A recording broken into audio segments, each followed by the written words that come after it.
Yep, great. Hi, it's great to be here with Amanda and Katerina.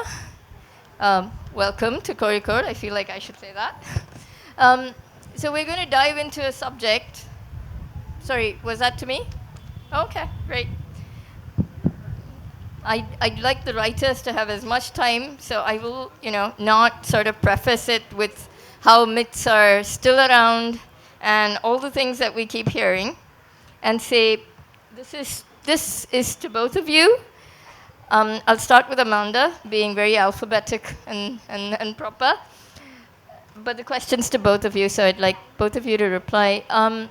It is really, how has your perception of the wingspan of myth, or what can be done with myth, or your experience of myth really changed across the decades from when you were children, because we all sort of first came across myths as children, as consumers, readers, viewers, listeners of myths and epics and lore, to actually purveyors of myth, people who are creating, who are telling, retelling, or wielding the myth as your means of expression and imagination. Hello, everyone. It's so wonderful to be here, first of all. I guess it all started for me as a reader. I was a child reader, an avid reader, but then when I wanted to write myself, the literature I read informed my interests also. So what I mean by that is that it's different to read Ulysses, Homer, I mean, and different to read James Joyce Ulysses. And to go further on with this, I found some very, very interesting female voices that really put the myths upside down. And the first name which comes to my mind is Anne Carson and her autobiography of Red, which started as a very simple story, we could say, Gerion, who is the grandchild of Meduse. But in her story, he is a gay adolescent in love with Hercules. So what she did in this book is amazing.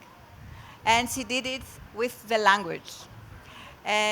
Just to tell you how the book finishes, they meet again after getting separated with Heracles.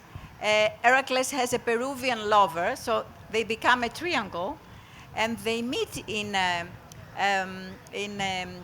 bakery near a volcano. Just to give you symbols of the craziness of allegory and of the mind of Anne Carson. So it's a long way, but for me it was a very interesting way because it proved how an artist can really rewrite on what we thought it was the myth.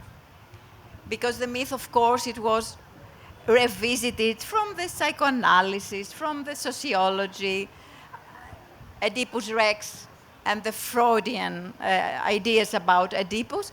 But with literature, something magical happens. You can go as far away and as further up or down as you wish.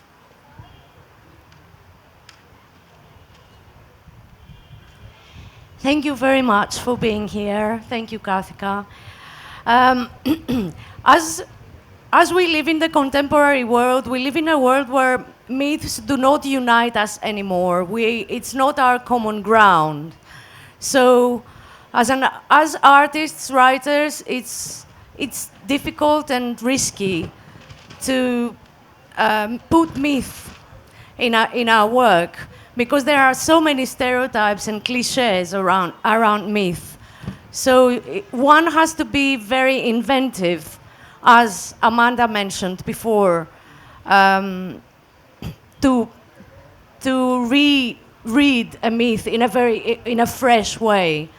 So, but on the other hand, since the myths are not our common ground and we're not bonded between each other through mythology anymore, I think that in a way the only place where myths are still alive is literature, is language. and language in literature. So in literature, there is this freedom and interpretation that never ends. And it's maybe our common ground, and where mythology can still survive. That's what I.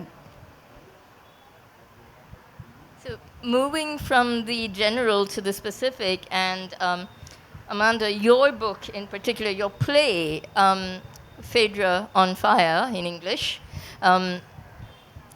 because Phaedra is not one of the most familiar names from the larger corpus of Greek mythology, could you first just tell us a little bit about her story, and then also tell us what you wanted to do specifically with Phaedra? You speak in the foreword of this legacy of the slight changes in gaze from Euripides to Seneca to Racine, and then today, of course, you have modern tellings as well. And quite at the end of that, I'm going to footnote it with why Phaedra? She's such a naughty character. It is so difficult to actually get inside her head. There's a great deal of enigma, and she's, especially today, I'll leave you to say more about it, but especially in today's world, she's not easy. She's very convoluted at the best of times. So, I mean, it's a risky choice. It's a choice, and you do magnificent things with it. But we'd like to know more about Phaedra through your eyes. Well, first I have to tell you that it was the first time that I wrote for the theater. I'm a prose writer. I write novels. I write short stories. And then I was commended from the festival, the ancient Greek festival of Epidaurus, to write a play. And they told me that I can write whatever I want, and I chose Phaedra. I don't know why I chose her, because these things sometimes are very instinctive. All I knew is that I found her very interesting because she was a middle-aged woman, we would say menopausal today, and she falls in love with her stepson, the son of Theseus. So Euripides, as well as Seneca's afterwards, and Racine, and I think even Tsvetaeva, who is one of my favorite poets, and she rewrote Phaedra. But in all these theater pieces, Phaedra commits suicide. So I wanted to talk about a Phaedra who doesn't commit suicide, who feels proud to be in love with a young man. Not only proud, of course, she has all these thoughts, very divergent thoughts about what am I doing. Otherwise, he wouldn't be a tragic hero. But still, I wanted to give her the space to say things that men writers, through all these patriarchy centuries lineage, didn't let her think. So I decided that I would speak about Phaedra on fire, a woman on fire who literally puts on a fire, which is not environmentally correct. I don't suggest someone should do that, the opposite. But I was so haunted by this model of our society when a man in his 50s or 60s divorces his wife and starts a new family with a much younger woman, something that a woman cannot do because of biological reasons. And I always saw that there was a kind of admiration about this model of man who manages to get this young woman. And I wanted to talk about the opposite, and I wanted to talk about how desire doesn't have gender and doesn't have an age. I wanted to start this discussion. And Phaedra, I felt it was ideal. I can read you just a paragraph about how she feels about her age, so that you get also a glimpse into the text. Sorry.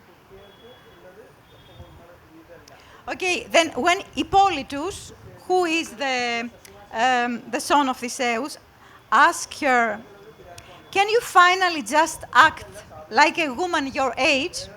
Phaedra replies, "What does everyone expect of a woman my age? What do people want? Houseplants, hot flashes, rosaries? Stepped on up, here she is, the ghost of Phaedra. But on the inside, Hippolytus, I'm still me, the old Phaedra, and immature and impulsive as a girl. I'm just a girl. I want to come out and ride on your motorbikes with you. I want to wrap my arms around you, see my knees shining in the dark, laugh at nothing. I know how. I know better than any of you. I know how to want. I want to want." Thank you. Thank you for that. That was, I think, Phaedra in her own words expressed a lot what you were doing with her body and her experience. Katerina, I feel like you reach back into the mythical space in a much more symbolic way, perhaps, because in this poem, which is called in English, translated by John O'Kane, Mr. T by the Sea, you say, "A hard lump of silence in his mouth, absorbing his voice. Nevertheless, to his surprise, he realizes that even without a voice, he can still speak." And then in Teneron, also translated by John O'Kane, "When I arrived for the first time in this landscape of endings, the wind entered my mouth with such fury, as though I were its sole receptacle, until all my words disappeared." So, in several of your poems, there's this idea which is very strong, the idea of exile or displacement, actually metamorphosing the body of a loss, or it's equated with, not necessarily given, it's equated with or associated with the loss of language and a voice, and then there's a certain retrieval of expression, of feeling and imagination through other means, even though the words are missing. Can you tell us a little bit about that? Well, maybe this is a metaphor about poetry, because if you go into the adventure of art, you have to lose something. You have to agree to lose something. That might be your social self, or many of your certainties. You have to admit that you step on a ground that is not solid. And perhaps these poems talk about this in order to discover another way to talk about things that are difficult to be talked about. And we are here invited to talk about mythology because we are Greek writers. And I want to say that my work does not include so much mythology in it. And I want to say also that I find it, it is very interesting that because we come from Greece, we don't own the mythology, that the mythology is like a common heritage. And we share it with many people. So this again creates bonds with different cultures, because they somehow know about the Greek mythology. But the difference for us, being Greek, that is being raised and being in contact with this special landscape, is that we stumble upon myths, because we stumble physically, our body stumbles, because the places are there, the rivers are there. Teneron that you mentioned is a cape in southern Greece, where ancient Greeks believed it to be the end of the world, believed it to be one of the gates to the underworld. So when you are there, inevitably you step into mythology and also language. The words themselves have this depth. So the words are in a way organic, they are material and contain the mythology, although maybe in the first level is not there. And place being my central theme is a carrier of the body and of history and of imagination and of mythology as well. And in the poem Tenaron that you mentioned, the person who speaks there loses her voice because of the very strong wind that enters her mouth. But so again, she loses herself into this landscape. But I realized that in order, this is a real landscape. It's a mythical landscape, but it's also a real landscape. It exists. I was there. It's geography. And I realized that in order to inhabit a place, you must somehow also invent it, invest it with your body, with your language, with your presence. Yeah. I have an additional question there. So, if I extrapolate, and you spoke about the myth being not necessarily something that everyone has to be involved with just because of the Greek association and everything. But I am curious. A lot of the work is associated with the geography of the body and of disruption of status quo. Do you think one of the reasons that we hold on to these is because displacement is such a part of our 21st century existence? Yeah, well, thank you very much about this question. I think that, in the core of my work, there is this existential question that is not who am I, but where am I? So to realize where you are, you have to we feel displaced in many, many ways. We feel displaced because we are alienated. Metaphorically, we are uprooted. I mean, there are so many people around us. We live with people that are literally uprooted. They're refugees. They don't have a place, or they have lost their country. So, but internally, we are displaced as well. So I am, in my work, interested in both these notions of belonging and of uprooting and of displacement, as you said. And of course, as an artist, as a writer, I think writers are closer to the idea of rootlessness than the idea of belonging. They are always kind of exiled from society, so maybe that comes into it as well. May I ask you to read a poem? This would be a great time, I think. Yeah, thank you. So I will read a poem that has to do with mythology. It's called The Song of Eurydice. And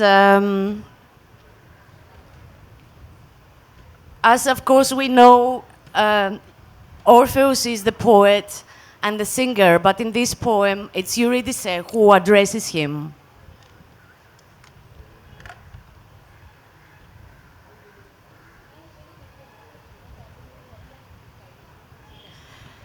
The Song of Eurydice. Keep your promise, Orpheus. Look at me. Cultivate with your gaze the meadow of my wandering. Dig for me the journey with the stiletto of your eyes. Cast your net and draw it up empty. Gather in the drops. In each one, my face will be mirrored. I am the border which continuously recedes, the guardian of distance, and your song, Orpheus, is distance. Don't leave anything untouched. Whatever thing you touch will never become your own. Every touching, all the more foreign. The more foreign, all the more gripping, and ready to touch you back, as it alone knows how, to start up the dissolution machine. And with the holding of your breath, all the blurred red takes you in. Hold on to the breathless void and weave it. Thank you.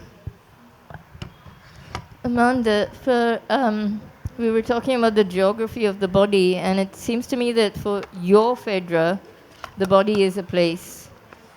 She sort of looks at the beloved's body as a place, as a site, and there are some wonderfully sensual and visceral descriptions of that and of what it means to her, but also her own body, the site of this all this menopausal change and desire. Um, so could you tell us how you conceptualized that body, those sort of geographies of desire? It's difficult for me to theorize because it always comes as an action, my writing. So I don't know what to say to this, although it's very interesting. I will probably say things that are coming after the actual writing. So it's like I'm the literary, I do the literary criticism of my work. What I can say, and what is a reality, is that in Greece, and I guess everywhere in the world, until very recently, we didn't talk about the changes in the body of women. As we didn't talk, again until recently, about period, I remember when I was a young girl in Greece, and we had these advertisements about tampons. The blood was blue. So we couldn't, I mean, for people who were in wars all the time, the men were in wars all the time, and they saw so many blood, and we couldn't see the blood in a tampon. But all this comes in retrospective. These are thoughts, we discussed it yesterday with Katerina also, how these thoughts of our generation and a kind of anger that comes with it comes not at the right time. For me, it came through my daughter, who is now 22, and she's the one who showed me how I should think about female identity. And I realized that all this was inside me, but I thought that these thoughts were wrong, but that I should always be a good girl. This is how I was taught to be. I was taught to smile, even when I was angry.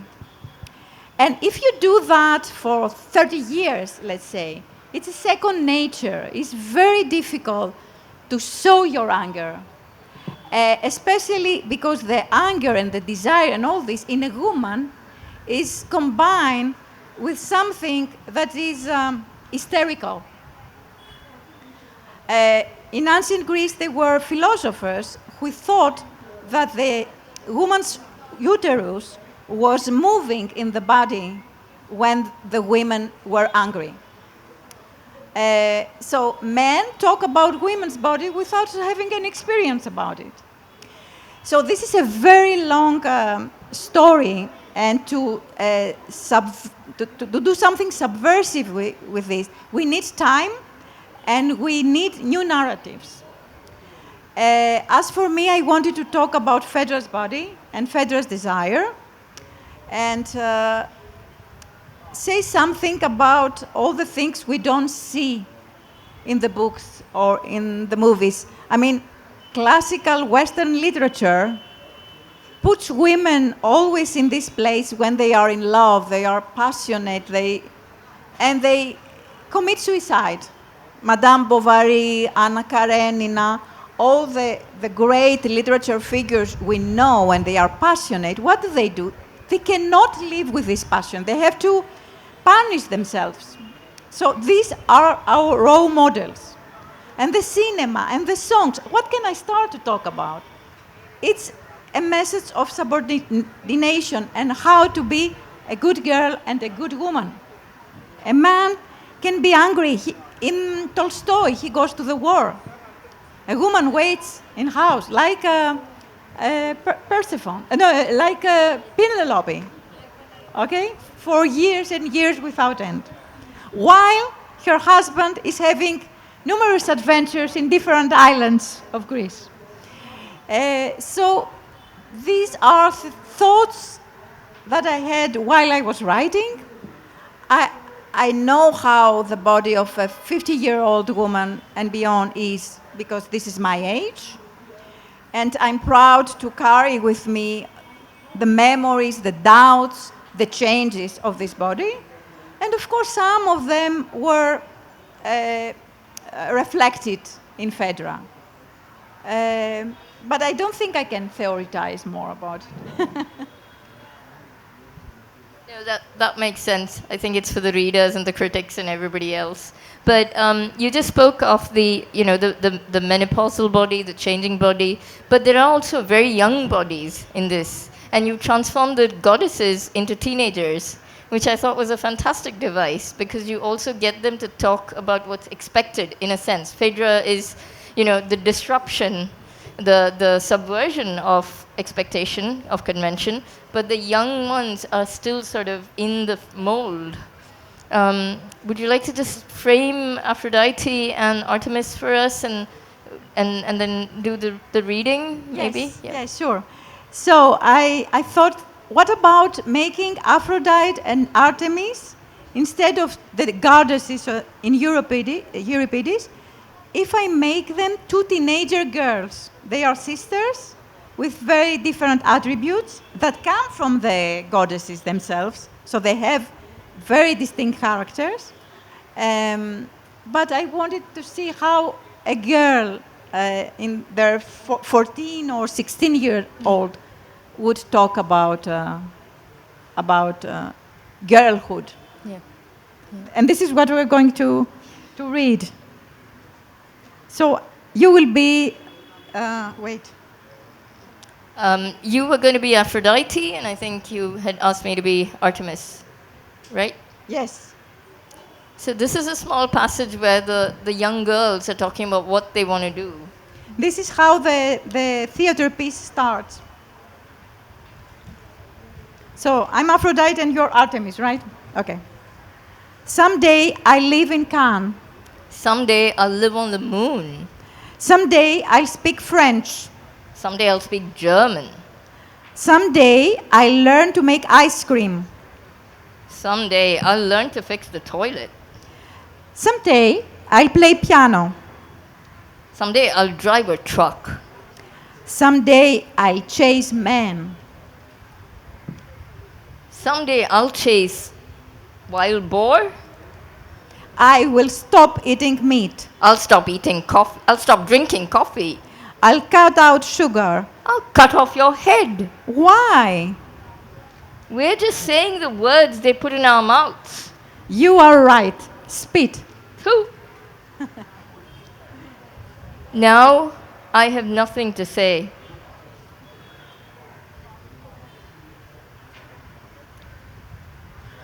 So that's the opening of Phaedra on Fire. Yes, yes.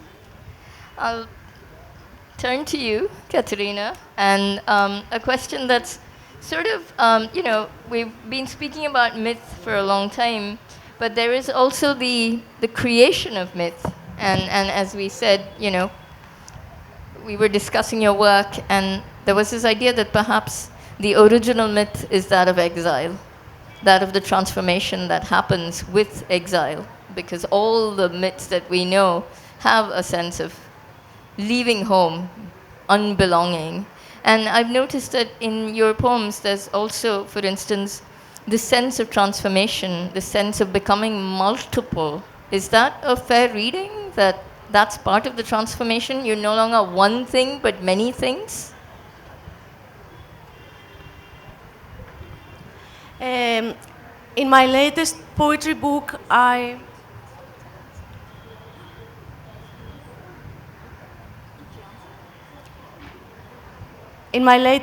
researched the idea of South, as Greece is a country of the European South, but more not so much as a geographical definition, but also as a horizon for thought, and into this thought of the landscape came also the thought of multiplicity.